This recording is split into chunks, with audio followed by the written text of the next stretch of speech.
Meet the editors. മാധ്യമവേട്ടയോ എന്നാണ് ചോദ്യം.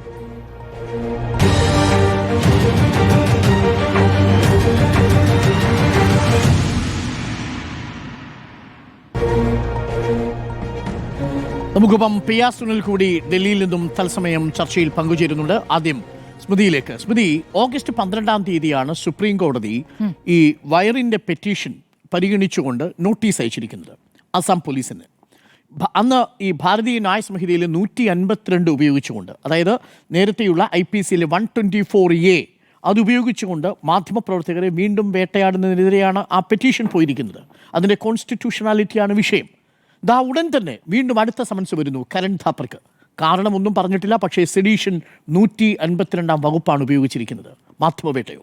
ഉറപ്പായിട്ടും മാധ്യമവേട്ടയാണ്. നമുക്കറിയാം ദ വയർ എങ്ങനെയാണ് പ്രവർത്തിക്കുന്നത്. കഴിഞ്ഞ 10 വർഷമായി മുഖ്യധാരാ മാധ്യമങ്ങൾക്ക് പുറത്ത് ശക്തമായ ഇടപെടൽ നടത്തുന്ന ദ വയർ നേരത്തെ ഒരു പ്രധാനപ്പെട്ട വാർത്ത, ഇസ്രയേൽ സോഫ്റ്റ്വെയർ പെഗസസ് ഇന്ത്യയിൽ ചിലർക്കെതിരെ ഉപയോഗിക്കുന്നതിനെക്കുറിച്ച് ചില മാധ്യമങ്ങളുമായി ചേർന്നാണ്, ഒറ്റയ്ക്കല്ല, ഒരു അന്വേഷണം നടത്തിയിരുന്നു. അങ്ങനെയുള്ള ചില കാര്യങ്ങൾ പറയുന്നു. കേന്ദ്ര സർക്കാരിന് തലവേദനയാകുന്ന വാർത്തകൾ നൽകുന്നു, അല്ലെങ്കിൽ കേന്ദ്ര സർക്കാരുമായി ബന്ധപ്പെട്ട ചില കാര്യങ്ങൾ പുറത്തു കൊണ്ടുവരുന്നു. ഏറ്റവും ഒടുവിൽ ഇപ്പോൾ കോടതിയിലേക്ക് പോകേണ്ടി വന്ന കേസ് എന്താണ്?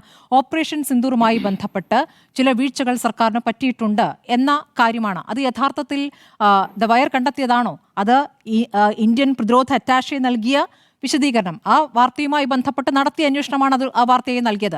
അതിനാണ് കോടതി കയറ്റിയത്. എന്നിട്ട് കോടതി പറയുന്നു മാധ്യമ സ്വാതന്ത്ര്യം ഉയർത്തിപ്പിടിക്കണം, അതിൽ ഒന്നും ചെയ്യാനാകില്ല എന്ന് പറയുമ്പോൾ അസമിൽ നിന്ന് തന്നെയാണ് ഇങ്ങനെ ഒരു കേസ് വരുന്നത്. അതും എന്താണ് എന്ന് കാരണം പറയാതെ. അപ്പോൾ സിദ്ധാർത്ഥ് വരദരാജനെ എങ്ങനെയൊക്കെ ഉപദ്രവിച്ചിട്ടുണ്ടോ നമ്മൾ കണ്ടതാണ്. ദ വയറിനെതിരെ നേരത്തെയും ശ്രമങ്ങളുണ്ടായിട്ട് നേരത്തെ ഒരു മുന്നറിയിപ്പും ഇല്ലാതെ, നോട്ടീസ് നൽകാതെ പോർട്ടൽ ബ്ലോക്ക് ചെയ്തിരുന്നു. എന്നിട്ട് 12 മണിക്കൂറിന് ശേഷമാണ് അത് പുനഃസ്ഥാപിച്ചത്. അത് നമ്മൾ കണ്ട കാര്യമാണ്. പിന്നീട് എഡിറ്റർമാരുടെ വീടുകളിലേക്ക് റെയ്ഡ്, അതിലും സിദ്ധാർത്ഥ് വരദരാജനുണ്ട്. അതും ഒരു ഭരണപക്ഷത്തെ ഒരു സ്വകാര്യ വ്യക്തി നൽകിയ പരാതിൻ്റെ അടിസ്ഥാനത്തിലായിരുന്നു അങ്ങനെ റെയ്ഡ് നടന്നത്. അന്ന് സിദ്ധാർത്ഥ് വരദരാജൻ്റെ വീട്ടിൽ MK വേണു, അതോടൊപ്പം സിദ്ധാർത്ഥ് ഭാട്ടിയ, പിന്നെ എന്താണ് ജാൻവി സെൻ, ഇവരുടെ വീടുകളിലാണ് തിരച്ചിൽ നടത്തിയത്. എന്നിട്ട് അവിടെ CCTV, ലാപ്ടോപ്പുകൾ, മൊബൈലുകൾ ഇതൊക്കെ പിടിച്ചെടുക്കുന്നു. ഇത്തരം കാര്യങ്ങൾ അവിടെ നടന്നിട്ടുണ്ട്. അപ്പോൾ ഇത് ഒരു തരത്തിൽ കാണുന്നു. നമുക്കറിയാം കരൺ ഥാപ്പറിനെ നമുക്ക് എങ്ങനെയാണ് അറിയാം. കരൺ ഥാപ്പറിൻ്റെ വളരെ ശക്തമായ ചോദ്യങ്ങൾ ഉന്നയിക്കുന്ന ഇൻ്റർവ്യൂ പ്രോഗ്രാം നമ്മൾ കണ്ടിട്ടുള്ളതാണല്ലോ. കരൺ ഥാപ്പറിന് ഇപ്പോൾ സ്വന്തമായി ഒരു ചാനലിലെ ജോലിയുണ്ടോ? കരൺ ഥാപ്പറിന് എവിടെയും ജോലി കിട്ടാതിരിക്കാനുള്ള ഇടപെടലുകൾ ഉണ്ടായി എന്ന് അദ്ദേഹം തുറന്നു പറഞ്ഞിട്ടുണ്ട്. അദ്ദേഹം ദ വയറുമായി സഹകരിച്ച് പ്രവർത്തിക്കുന്നു, അദ്ദേഹം അഭിമുഖങ്ങൾ ചെയ്യുന്നു. പിന്നെ നമ്മൾ കരൺ ഥാപ്പറിനെ എങ്ങനെയാണ് ഓർക്കുന്നത്? നരേന്ദ്രമോദി പ്രധാനമന്ത്രിയാകുന്നതിന് മുമ്പ് നടത്തിയ അഭിമുഖമാണ്. നരേന്ദ്രമോദി വെള്ളം കുടിച്ച് ഇൻ്റർവ്യൂ പൂർത്തിയാക്കാതെ ഇറങ്ങിപ്പോകുന്നതാണ് കണ്ടത്. ഒരുപക്ഷേ നരേന്ദ്രമോദിക്ക് അതൊരു പാഠമായിരുന്നിരിക്കണം. അതിനുശേഷം അദ്ദേഹം ഒരു ഇൻ്റർവ്യൂവും ആ രൂപത്തിൽ നൽകിയിട്ടില്ല, സ്ക്രിപ്റ്റഡ് ഇൻ്റർവ്യൂസ് അല്ലാതെ. അപ്പോൾ അങ്ങനെ ഒരു പാഠം നൽകിയ ആളാണ് കരൺ ഥാപ്പർ. അപ്പോൾ കരൺ ഥാപ്പറിന് ഒരു ജോലിയും എവിടെയും സ്ഥിരമായി ലഭിക്കാത്ത വിധത്തിൽ ഉപദ്രവിച്ചുകൊണ്ടിരിക്കുക വർഷങ്ങളായി. എത്ര കാലമായി മോദി പ്രധാനമന്ത്രിയായിട്ട്, എത്ര കാലമായി കേന്ദ്രത്തിൽ അധികാരത്തിൽ വന്നിട്ട്.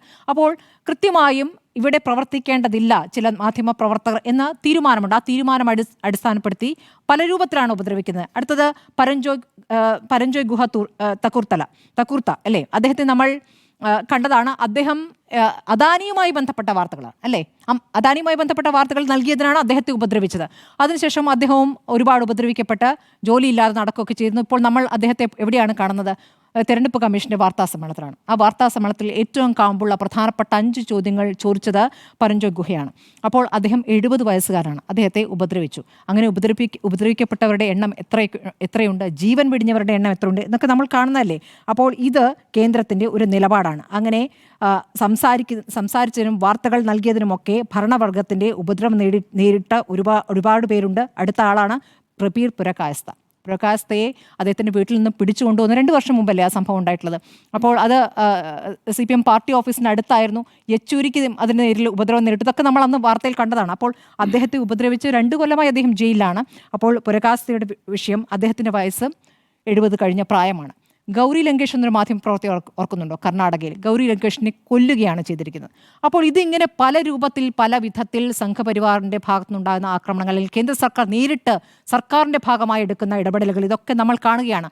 ഇവർക്ക് ഈ രൂപത്തിലേ ഇതിനോട് പ്രവർത്തിക്കാനാണ്. നോക്കൂ, നമ്മൾ ഓരോ വർഷവും മാധ്യമ സ്വാതന്ത്ര്യത്തിൽ നമ്മുടെ സ്ഥാനത്തെക്കുറിച്ച് ചർച്ച ചെയ്യുന്നു അല്ലേ. മാധ്യമ സ്വാതന്ത്ര്യത്തിൽ ഇപ്പോൾ ഈ വർഷം 180 രാജ്യങ്ങളുടെ പട്ടികയിൽ നമ്മൾ 152-ാം സ്ഥാനത്താണ്. ഓരോ വർഷവും നമ്മൾ ആ കാര്യത്തിൽ, സ്വാതന്ത്ര്യത്തിന്റെ കാര്യത്തിൽ താഴേക്ക് പോയിക്കൊണ്ടിരിക്കുകയാണ്. ഇതായിരുന്നു വർഷങ്ങൾക്ക് മുമ്പ് ഇന്ത്യയുടെ സ്ഥാനം എന്ന് ആലോചിക്കണം. അപ്പോൾ ഏറ്റവും ഗതികെട്ട ഒരു അവസ്ഥയിലാണ്. ഇതെന്താണ്? ചോദ്യങ്ങളെ നേരിടാൻ കഴിയാത്ത, ചോദ്യങ്ങൾക്കുത്തരം പറയാൻ കഴിയാത്ത ദുർബലരായ ഭരണകൂടം. ആ ഭരണകൂടത്തിന് ഒരു തരത്തിലെ അധികാരം കാണിക്കാൻ, ഒരു തരത്തിലെ അവരുടെ ശക്തി കാണിക്കാൻ പറ്റുള്ളൂ അധികാര പ്രയോഗം കൊണ്ട്. ആ അധികാര പ്രയോഗമാണ് അസമിൽ നിന്ന് വന്നിരിക്കുന്നത്. ആരാണ് അസമിലെ മുഖ്യമന്ത്രി? ഹിമന്ത ബിശ്വ ശർമ്മ. ഹിമന്ത ബിശ്വ ഇതിനു മുമ്പ് എന്തൊക്കെ പ്രവർത്തനങ്ങളിലാണ് അറിയപ്പെട്ടിട്ടുള്ളത്? വർഗീയമായ പരാമർശങ്ങൾ, വർഗീയമായ നിലപാടുകൾ, അല്ലെങ്കിൽ വർഗീയമായ പ്രവർത്തനങ്ങൾ, സർക്കാരുമായി ബന്ധപ്പെട്ടെടുക്കുന്ന നടപടികൾ, ഈ തരത്തിലാണ് അദ്ദേഹം അറിയപ്പെട്ടത്. അദ്ദേഹം കോൺഗ്രസിൽ നിന്ന് പോയതാണ്, കോൺഗ്രസിൽ നിന്ന് BJP-യിലേക്ക് പോയ നേതാവാണ്. അപ്പോൾ പ്രതിപക്ഷ നേതാവായിരുന്നു. അതെ, അതാണ് ഹിമന്ത ബിശ്വ ശർമ്മ. അപ്പോൾ അദ്ദേഹം അവിടേക്ക് പോയ ശേഷം BJP-ക്ക് വേണ്ട വിധത്തിൽ പ്രവർത്തിച്ചുകൊണ്ടിരിക്കുന്നു. ഈ തരത്തിൽ മാധ്യമ സ്വാതന്ത്ര്യത്തെ ഈ തരത്തിൽ കയറിട്ട് കെട്ടാൻ ശ്രമിക്കുമ്പോൾ ശക്തമായ പ്രതിരോധമുണ്ടാകും. ആ പ്രതിരോധം എല്ലാ കാലത്തും ഇത്തരം പ്രശ്നങ്ങൾ ഉണ്ടാകുമ്പോൾ അതിനെ പ്രതിരോധിച്ച ശരിയായ മാധ്യമ പ്രവർത്തനം ഉയർന്നു വരിക തന്നെ ചെയ്യും. നമ്മൾക്കറിയാം, ഗോദി മീഡിയ എന്നൊരു വലിയ മേഖലയാണ് ദേശീയ തലത്തിൽ അല്ലെങ്കിൽ നാഷണൽ ലെവലിൽ പ്രവർത്തിച്ചുകൊണ്ടിരിക്കുന്നത്. അതിൽ പ്രതിപക്ഷ സ്വരങ്ങൾ ഒന്നും കേൾപ്പിക്കാതെ ഭരണവർഗത്തിന്റെ PR പ്രവർത്തനം മാത്രമായി നടത്തിക്കൊണ്ട് മുന്നോട്ട് പോകുന്ന ഒരു സാഹചര്യം ഇവിടെയുണ്ട്. പക്ഷേ അപ്പോഴും ജനത്തിന് അത് മനസ്സിലായിക്കൊണ്ടിരിക്കുന്നു. ഇപ്പോൾ രാഹുൽ ഗാന്ധി കൊണ്ടുവന്ന ആ കള്ളം പുറത്തു കൊണ്ടുവന്ന ആ തെളിവുകൾ, അതിനോട് വന്നിരിക്കുന്ന പ്രതികരണങ്ങൾ വലിയ പ്രതീക്ഷ നൽകുന്ന കാര്യമാണ്. ആ പ്രതികരണങ്ങളോട് ചേർത്ത് വേണം ഈ മാധ്യമങ്ങൾക്കെതിരായ ആക്രമണത്തിനെതിരായ പ്രതിരോധത്തെയും കാണാൻ. അപ്പോൾ അതിലൊരു വലിയ വേവ് ഉണ്ടാവും. ആ വേവിൽ ഇതെല്ലാം എന്താ പറയുക, ഇതിനെയൊക്കെ മറികടക്കാൻ സാധിക്കും. ഇതെല്ലാ കാലത്തേക്കും ഈ തരത്തിൽ പ്രവർത്തിക്കാനാകില്ല എന്ന പ്രതീക്ഷയാണ് ഈ ഘട്ടത്തിലുള്ളത്. പക്ഷേ മാധ്യമവേട്ട നടക്കുന്നുണ്ട്, ഒറ്റയ്ക്കും തെറ്റയ്ക്കും ഒക്കെ പല രൂപത്തിൽ നടക്കുന്നുണ്ട് എന്ന കാര്യത്തിൽ ഒരു തർക്കവുമില്ല. റൈറ്റ്. നമുക്കിപ്പം പിയാസുനിൽ കൂടി ചേരുന്നുണ്ട് ഡൽഹിയിൽ നിന്നും. പിയാസുനിൽ, ഇതിപ്പോൾ സിദ്ധാർത്ഥ വരദരാജൻ നമ്മളോട് സംസാരിച്ചു. നിലവിലിരിക്കുന്ന എല്ലാ നിയമ നടപടിക്രമങ്ങളെയും മറികടന്നാണ് ഗുവാഹട്ടിയിലെ ക്രൈംബ്രാഞ്ച് ഇങ്ങനെ രണ്ടാമത്തെ ഒരു സമൻസ് കൂടി കരൺ ഥാപ്പറിന് വയറിന് അയക്കുന്നത്. ഒന്ന് ഓഗസ്റ്റ് 14 കിട്ടുന്നു, ഒന്ന് ഓഗസ്റ്റ് 18 കിട്ടുന്നു. പക്ഷെ അതിൽ ഏറ്റവും വിചിത്രമായ കാര്യം, എന്തിനാണ് ഈ സമൻസ് എന്നുള്ളത് പോലും രേഖപ്പെടുത്താതെ, FIR-ന്റെ ഡീറ്റെയിലിംഗ് പോലും പറയാതെയാണ് ഈ BNS 152 ചാർത്തി കൊടുത്തിരിക്കുന്നത്. മാധ്യമവേട്ടയാണോ?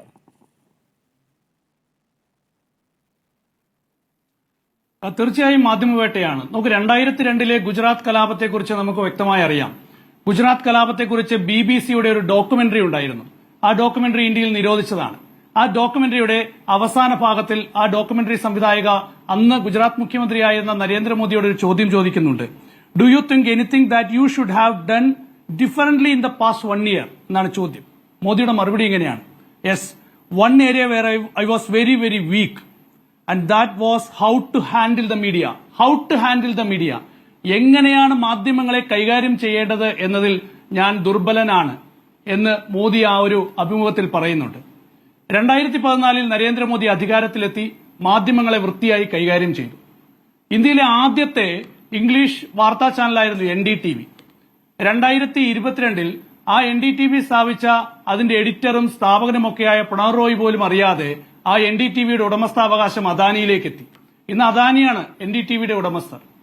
2002 ഗുജറാത്ത് കലാപം റിപ്പോർട്ട് ചെയ്ത മാധ്യമപ്രവർത്തകനായിരുന്നു രാജ്ദീപ് സർദേശായി.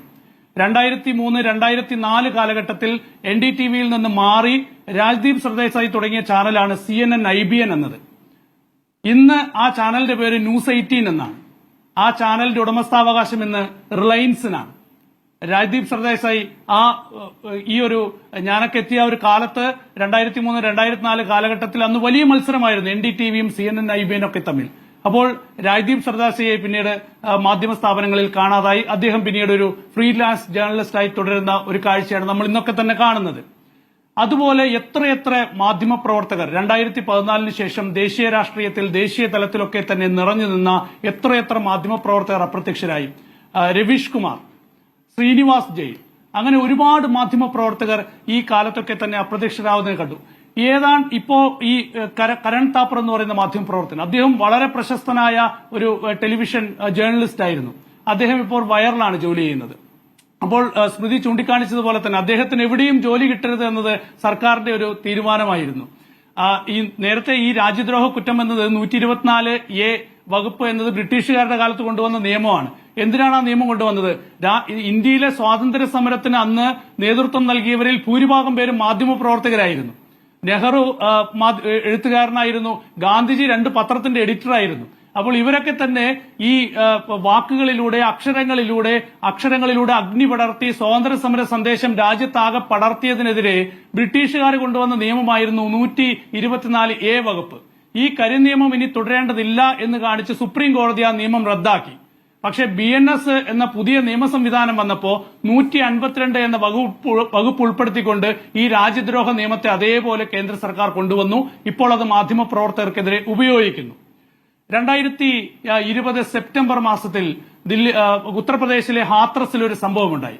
ഈ ഹാത്രസിൽ ഒരു ദളിത് പെൺകുട്ടിയെ അന്ന് അവിടുത്തെ കുറെ യുവാക്കൾ ചേർന്ന് ആക്രമിച്ചു, ക്രൂരമായി ബലാത്സംഗം ചെയ്തു, കൂട്ടബലാത്സംഗത്തിന് ഇരയാക്കി, പിന്നീട് അതിക്രൂരമായി ആക്രമിച്ചു. ആ ഒരു ബലാത്സംഗ കഥ പുറത്തു പറയാതിരിക്കാൻ ആ പെൺകുട്ടിയുടെ നാവ് മുറിച്ചു കളഞ്ഞു. അതിഗുരുതരമായി പരിക്കേറ്റ ആ പെൺകുട്ടി ഡൽഹിയിലെ സഫ്ദർജംഗ് ആശുപത്രിയിൽ വെച്ചാണ് മരിക്കുന്നത്. പിന്നീട് ഈ പെൺകുട്ടിയുടെ മൃതദേഹവുമായി ഉത്തർപ്രദേശ് പോലീസ് ഹാത്രസിലേക്ക് വന്നു. ഈ പെൺകുട്ടിയുടെ വീട് വളഞ്ഞു, ആ ഗ്രാമം മുഴുവൻ പോലീസ് വളഞ്ഞു. പിന്നീട് ആ പെൺകുട്ടിയുടെ ശരീരം പോലീസ് തന്നെ കത്തിച്ചു. ഈ സംഭവം ഞാനടക്കമുള്ള മാധ്യമപ്രവർത്തകർ ഹാത്രസിൽ പോയി റിപ്പോർട്ട് ചെയ്തതാണ്. ആ വിഷയം മാധ്യമപ്രവർത്തകരാണ് പുറത്തു കൊണ്ടുവന്നത്. പക്ഷേ 2-3 ദിവസം കഴിഞ്ഞപ്പോൾ ഒരു മലയാളി മാധ്യമപ്രവർത്തകനായ സിദ്ദീഖ് കാപ്പൻ ഈ ഹാത്രസിലേക്ക് എത്തുകയാണ്. പിന്നീട് നമ്മൾ അറിയുന്നത് പോപ്പുലർ ഫ്രണ്ട് അവിടെ വലിയ കലാപമുണ്ടാക്കാൻ എത്തി എന്ന് പറഞ്ഞ ആ സംഭവത്തിന്റെ നരേഷൻ ആകെ മാറുകയാണ്. അങ്ങനെ ഹാത്രസിൽ നിന്ന് മാധ്യമങ്ങളൊക്കെ തന്നെ മടങ്ങി. ഇതാണ് സംഭവിക്കുന്നത്. 2.5 വർഷത്തിലധികമാണ് സിദ്ദീഖ് കാപ്പൻ ജയിലിൽ കിടന്നത്. സുപ്രീം കോടതിയിൽ കേസ് വന്നപ്പോ അന്ന് സോളിസിറ്റർ ജനറൽ ആയിരുന്ന തുഷാർ മേത്തയാണ് ഉത്തർപ്രദേശ് സർക്കാരിന് വേണ്ടി ഹാജരായത്. ഒരു തെളിവും ആ കേസിൽ മുന്നോട്ട് വെക്കാൻ അന്ന് ഉത്തർപ്രദേശ് സർക്കാരിനുണ്ടായിരുന്നില്ല. പിന്നീട് സിദ്ദീഖ് കാപ്പന് ജാമ്യം കിട്ടി. അദ്ദേഹം മാധ്യമപ്രവർത്തനം തന്നെ ഉപേക്ഷിച്ചു പോയി. അങ്ങനെ എത്രയെത്ര മാധ്യമപ്രവർത്തകർ, ഇപ്പോഴും 16 മാധ്യമപ്രവർത്തകർ ജയിലിൽ കിടക്കുന്നുണ്ട്. ന്യൂസ് ക്ലിക്കിന്റെ പുരകായസ്ഥയെ അറസ്റ്റ് ചെയ്ത് അദ്ദേഹത്തിന് ജാമ്യം കിട്ടാനായി സുപ്രീം കോടതി വരെ പോകേണ്ടി വന്നു. 2014 ശേഷം 28 മാധ്യമപ്രവർത്തകരാണ് രാജ്യത്ത് കൊല്ലപ്പെട്ടത്. പുലിസ്തർ പ്രൈസ് കിട്ടിയ ഡാനിക് സിദ്ദിഖി എന്ന ഫോട്ടോഗ്രാഫർ അഫ്ഗാനിസ്ഥാനിൽ കൊല്ലപ്പെട്ടു. അദ്ദേഹമാണ് ഈ ഇന്ത്യയിലെ കോവിഡ് കാലത്ത് മൃതദേഹങ്ങൾ കൂട്ടത്തോടെ കത്തിച്ച ചിത്രമൊക്കെ തന്നെ അന്താരാഷ്ട്ര സമൂഹത്തിന് മുന്നിൽ എത്തിച്ചത്. താലിബാൻ അദ്ദേഹത്തെ അഫ്ഗാനിസ്ഥാനിൽ തെരഞ്ഞുപിടിച്ച് കൊലപ്പെടുത്തിയെന്നാണ് വരുന്ന റിപ്പോർട്ടുകൾ. അതിന്റെ വസ്തുതയൊന്നും നമുക്കറിയില്ല. പക്ഷേ മാധ്യമപ്രവർത്തകർ അതിക്രൂരമായി ഈ മാധ്യമവേട്ടയ്ക്ക് രാജ്യത്താകെ മാധ്യമവേട്ടയ്ക്ക് ഇരയാകുന്നുണ്ട് എന്ന കാര്യം വലിയൊരു വസ്തുതയാണ്. അതുപോലെ തന്നെ ഈ ആദ്യകാലത്തൊക്കെ തന്നെ ഈ കാർട്ടൂണുകളായിരുന്നു ഏറ്റവും പ്രധാനപ്പെട്ട ഒരു വിമർശന ഉപാധിയായിരുന്നത് മാധ്യമങ്ങളിൽ. അവൻ നെഹ്റുവിനെയൊക്കെ കളിയാക്കി ഒരുപാട് കാർട്ടൂണുകൾ ആ കാലത്തൊക്കെ തന്നെ വരുമായിരുന്നു. ശങ്കർ ആയിരുന്നു അന്നത്തെ ഏറ്റവും പ്രധാനപ്പെട്ട കാർട്ടൂണിസ്റ്റുകളിൽ ഒരാൾ. ഞാനിപ്പോൾ ഇരിക്കുന്ന നമ്മുടെ ഓഫീസിന് തൊട്ടപ്പുറത്തായിരുന്നു ശങ്കറിന്റെ വീട്. നെഹ്റു ഒക്കെ ആ വീട്ടിൽ വരികയായിരുന്നു. അപ്പോ നെഹ്റു ശങ്കറിനോട് പറയുമായിരുന്നു, ഡോണ്ട് സ്പെയർ മീ ശങ്കർ എന്ന് പറയായിരുന്നു. അതായത് എന്നെ ഒഴിവാക്കരുത്, എന്നെ കുറിച്ച് ഇനിയും വരയ്ക്കണം. അപ്പൊ നെഹ്റുവിനെയൊക്കെ ഒരുപാട് കളിയാക്കിക്കൊണ്ട് ഈ കാർട്ടൂണുകൾ വരച്ച അന്നത്തെ കാർട്ടൂണിസ്റ്റുകളെയൊക്കെ വലിയ തോതിൽ പ്രോത്സാഹിപ്പിക്കുന്ന ഒരു ഭരണ സംവിധാനമായിരുന്നു ഇന്ത്യ കണ്ടതെങ്കിൽ ഇന്ന് അങ്ങനെ സർക്കാരിനെ വിമർശിക്കുന്ന ഒരു സംവിധാനവും വേണ്ടതില്ല എന്ന നിലപാടിലേക്ക് ഭരണ സംവിധാനങ്ങൾ പോവുകയാണ്. അതിന് പണം ഉപയോഗിച്ചാണെങ്കിൽ പണം ഉപയോഗിച്ചില്ലാതാക്കുക, അതിനെ കായികമായിട്ടാണെങ്കിൽ കായികമായിട്ട് ഇല്ലാതാക്കുക, നിയമ സംവിധാനങ്ങൾ ഉപയോഗിച്ചിട്ടാണെങ്കിൽ ആ രീതിയിൽ ഇല്ലാതാക്കുക. അങ്ങനെ ജനാധിപത്യത്തിന്റെ 4ാം തൂണെന്ന് നമ്മൾ പറയുമ്പോഴും ഈ 4ാം തൂണ് ഇപ്പോൾ ജനാധിപത്യത്തിന്റെ വെളിച്ചം കയറാത്ത ഒരു മൂലയിലേക്ക് അടിച്ചൊതുക്കപ്പെടുന്ന ഒരു സാഹചര്യത്തിലേക്ക് കാര്യങ്ങൾ പോവുകയാണ്. ഒരു കാര്യം കൂടി പറഞ്ഞ് ഞാൻ അവസാനിപ്പിക്കാം. 2020 ഡൽഹി കലാപം. ഈ 2020 ഡൽഹി കലാപം ഏഷ്യാനെറ്റിന് വേണ്ടി റിപ്പോർട്ട് ചെയ്ത മാധ്യമപ്രവർത്തകനാണ് ഞാൻ. ഏഷ്യാനെറ്റ് 48 മണിക്കൂർ അന്ന് കേന്ദ്ര സർക്കാർ ബാൻ ചെയ്തു. അന്ന് എന്റെ കൺമുന്നിൽ കണ്ട കാര്യങ്ങൾ ഞാൻ വിളിച്ചു പറഞ്ഞതിനാണ് ഏഷ്യാനെറ്റ് ന്യൂസ് അന്ന് 48 മണിക്കൂർ കേന്ദ്ര സർക്കാർ ബാൻ ചെയ്തത്. പക്ഷേ നോക്കൂ, ഇതുപോലുള്ള സംഭവങ്ങൾ ഇനിയും ആവർത്തിച്ചാൽ അതൊക്കെ നമ്മൾ ഇനിയും റിപ്പോർട്ട് ചെയ്തുകൊണ്ടിരിക്കും. അപ്പോൾ കേന്ദ്ര സർക്കാർ ഇതുപോലെ പ്രതികാര നടപടികൾ സ്വീകരിച്ചാലും സ്വതന്ത്ര മാധ്യമ പ്രവർത്തനം ഈ രാജ്യത്ത് അവസാനിക്കും എന്ന് ഞാൻ വിശ്വസിക്കുന്നില്ല. അതുകൊണ്ട് ഇതൊരു മാധ്യമ വേട്ടയാകാം, അതൊക്കെ ഒരു താൽക്കാലികമായ വേട്ട തന്നെയായിരിക്കും. പക്ഷേ സ്വതന്ത്ര മാധ്യമ പ്രവർത്തനം വളരെ ശക്തമായി തന്നെ തുടരും. ഈ കാലവും കടന്നുപോകും എന്നതാണ് എന്റെ വിശ്വാസം. അതുകൊണ്ട് ഇതൊരു മാധ്യമ വേട്ട തന്നെയാണ്. പക്ഷേ അത് അധികകാലമൊന്നും തുടരാൻ കഴിയുമെന്ന് ഞാൻ പ്രതീക്ഷിക്കുന്നില്ല. സുനിൽ വ്യക്തിപരമായി അനുഭവിച്ചിട്ടുണ്ട്. അതെ. അന്ന് മീഡിയ വണ്ണിനെയും ഏഷ്യാനെറ്റിനെയും ബ്ലോക്ക് ചെയ്യുന്ന സാഹചര്യം ഉണ്ടാവുന്നു. പിന്നീട് ആ സമ്മർദ്ദങ്ങൾ വരുന്നത് നമ്മൾ കാണുന്നതാണ്. എന്തിനേറെ 6 പ്രധാനപ്പെട്ട സീനിയർ ജേർണലിസ്റ്റുകളെയാണ് അന്ന് ഈ സുനിൽ റിപ്പോർട്ട് ചെയ്യുന്ന സമയത്ത്, അന്ന് ഞാൻ മറ്റൊരു മാധ്യമത്തിലായിരുന്നു, 24-ലായിരുന്നു. ആ സമയത്ത് ഈവൻ നമ്മുടെ രാജ്ദീപ് ദേശായി അടക്കം ഉള്ള ആളുകൾക്ക് അന്ന് പ്രത്യേക നോട്ടീസ് കൊടുക്കുന്ന സാഹചര്യമുണ്ടായി. ഒരു ഫാമർ കൊല്ലപ്പെട്ടു എന്ന് തെറ്റായ വാർത്ത പ്രചരിപ്പിച്ചു എന്നൊക്കെ പറഞ്ഞുകൊണ്ട്. അപ്പോൾ മാധ്യമവേട്ട അവിടെ തുടരുന്നുണ്ട്. ഇപ്പോൾ വയറിന് തുടർച്ചയായി 2ാമത്തെ തവണയും ദേശദ്രോഹം ആരോപിച്ചുകൊണ്ട് BNS 152 പ്രകാരം FIR കൊടുത്ത നടപടി മാധ്യമവേട്ടയാണോ എന്നാണ് ചോദ്യം. ജിമ്മി, മാധ്യമവേട്ടയോ? ഈ വയറിന് എന്തുകൊണ്ടാണ് അസമിൽ നോട്ടീസ് കൊടുത്തതെന്ന് ശ്രദ്ധിച്ചോ? അസമിലാണ്, ദില്ലിയിലാണ് ഇവരുടെ ഓഫീസ്. വാർത്ത ഞാൻ വിചാരിക്കുന്നത് പാകിസ്ഥാനുമായുള്ള യുദ്ധവുമായി ബന്ധപ്പെട്ട ഓപ്പറേഷൻ സിന്ധൂർ ആയിരിക്കാം എന്നുള്ളതാണ്. പക്ഷേ അസമിലാണ് കൊടുക്കുന്നത്. ഇതിനു മുമ്പ് മറ്റൊരു കേസ് കൊടുത്തത് ഹിമാചൽ പ്രദേശിലാണ്. പരമാവധി ആരെങ്കിലും ഒരാളുടെ പരാതിയായിരിക്കും. പരമാവധി മാധ്യമപ്രവർത്തകരെ ബുദ്ധിമുട്ടിക്കുക, പറ്റുമെങ്കിൽ മേഘാലാൻഡിലോ മിസോറാമിലോ അവിടെ എവിടെയെങ്കിലും കേസ് കൊടുക്കുക, അല്ലെങ്കിൽ ഇനി കേരളത്തിൽ കൊണ്ടുവന്ന് കേസ് കൊടുക്കുക. എവിടെ വേണമെങ്കിലും കൂലിക്ക് ആളെ കിട്ടും, കൂലിക്ക് അല്ലാതെയും ആളെ കിട്ടും. അപ്പോൾ ഇതാണ് ഒന്നാമത്തെ സ്ട്രാറ്റജി. മാത്രമല്ല ഇന്നത്തെ ഈ സമൻസിനൊരു പ്രത്യേകത കൂടെയുണ്ട്.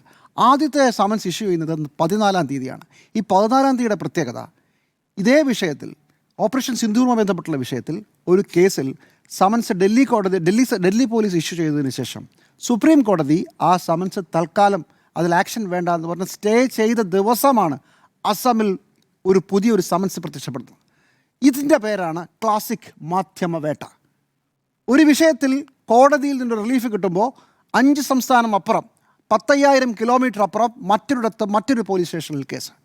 ഇത് പുതിയ കഥയൊന്നുമല്ല.